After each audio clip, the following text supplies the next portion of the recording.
সারা দেশে সুষ্ঠু ও সুন্দর পরিবেশে এইচএসসি ও সমমানের পরীক্ষা অনুষ্ঠিত হচ্ছে বলে জানিয়েছেন শিক্ষা উপদেষ্টা অধ্যাপক ডক্টর সি.আর. আবরার। দ্রুততম সময়ের মধ্যে ফল প্রকাশ করার চেষ্টা থাকবে বলেও পরীক্ষার হল পরিদর্শন শেষে জানান তিনি। এইচএসসির পরীক্ষার্থীদের জন্য নির্দেশনা ছিল পরীক্ষা শুরুর আধা ঘন্টা আগে হলে প্রবেশের। ঝুঁকি এড়াতে অভিভাবক ও পরীক্ষার্থীরা সকাল সকাল অবস্থান নেন কেন্দ্রের সামনে।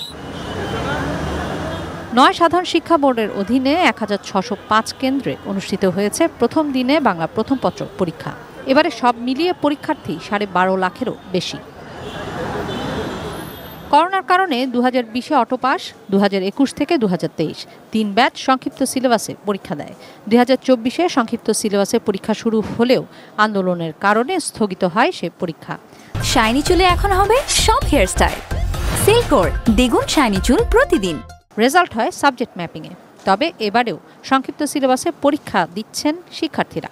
আগামী বছর পরীক্ষা হবে পূর্ণাঙ্গ সিলেবাসে। যারা ভালো ছাত্র বা পড়াশোনা প্রকৃতভাবে পড়াশোনা করে তাদের জন্য এই সময়টা যথেষ্ট।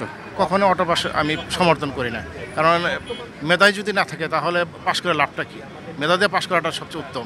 নিজের যদি প্রত্যয় থাকে তাহলে যে কোনো পরিস্থিতিতেই এগিয়ে যাওয়া যায়। আমরা সেই চেষ্টাই করেছি আমাদের বাচ্চাদেরকে। 7:30টায় বের হয়েছি, রোডে কোনো জ্যাম পায় না, ঠিকভাবে এসে পড়ছি, মোটামুটি কোনো অসুবিধা হয় না। এখানে 3 ঘন্টার পরীক্ষা শেষে শিক্ষার্থীরাও জানান কেমন হলো এবারের প্রশ্ন ঠিক আছে, যেরকম রুটিনে আসছে বা সাজেশন পাইছি আমরা অনুযায়ী প্রশ্ন ইজি আসছে। আলহামদুলিল্লাহ 5টা দিছি, পাস ইনশাল্লাহ করব। এমসিকিউটা মোটামুটি টাফ ছিল, বা সিকিউ খুবই ভালো ছিল।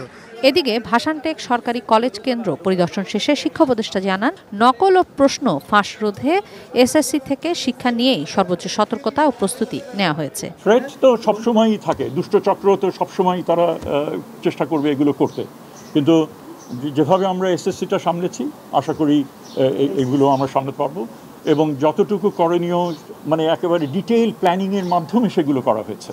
তো আমার ধারণা এগুলো আমরা সফল হব সম্পূর্ণভাবে ঠিক করা গেলে। বৃহস্পতিবার সকাল 10টা থেকে সারা দেশে একযোগে শুরু হয় 2025 সালের এইচএসসি ও সমমানের পরীক্ষা। লিখিত অংশের পরীক্ষা চলবে আগামী 10 আগস্ট পর্যন্ত। কিশোর জাহান, এটিএন নিউজ, ঢাকা।